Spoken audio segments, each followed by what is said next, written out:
5 বছর বয়সী শিশু আয়ানের মৃত্যুর ঘটনার মামলায় আসামি করা হয়েছে ইউনাইটেড গ্রুপের বর্তমান ও সাবেক চেয়ারম্যান সহ 8 জনকে। ভুক্তভোগীর স্বজনরা বলছেন পুলিশ এখনও আসামিদের কাউকে গ্রেফতার করেনি।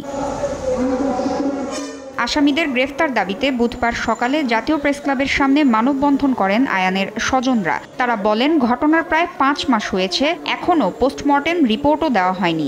মামলা করছি, আজকে প্রায় 5 মাস হয়ে গেছে আয়ানের মৃত্যু হয়েছে।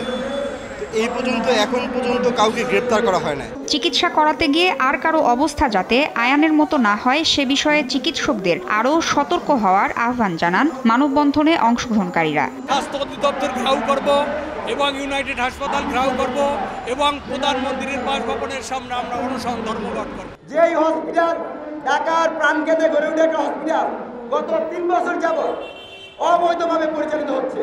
খতনা করাতে শিশু আয়ানকে গত 31 ডিসেম্বর বাড্ডার ইউনাইটেড মেডিকেল কলেজ হাসপাতালে নেন স্বজনরা। অস্ত্রোপচারের কয়েক ঘন্টা পরও জ্ঞান না ফিরলে আয়ানকে পাঠানো হয় হাসপাতালটির গুলশান শাখায়। সেখানে 8 দিন লাইফ সাপোর্টে রাখার পর চিকিৎসকরা আয়ানকে মৃত ঘোষণা করেন। ওই সময় স্বজনরা অভিযোগ তোলেন আয়ানের মৃত্যু হয়েছে ভুল চিকিৎসায়। অস্ত্রোপচারের আগে লোকাল অ্যানেস্থেসিয়ার বদলে দেওয়া হয়েছিল ফুল অ্যানেস্থেসিয়া। মৃত্যুর কারণ অনুসন্ধানে গত 20 ফেব্রুয়ারি 5 সদস্যের তদন্ত কমিটি গঠন করে দেন হাইকোর্ট। প্রতিবেদন জমা দিতে বলা হয় 30 কার্যদিবসের মধ্যে, তবে এখনও জমা দেওয়া হয়নি প্রতিবেদন। তাসনিয়া নিশাত, মিম, সময় সংবাদ, ঢাকা।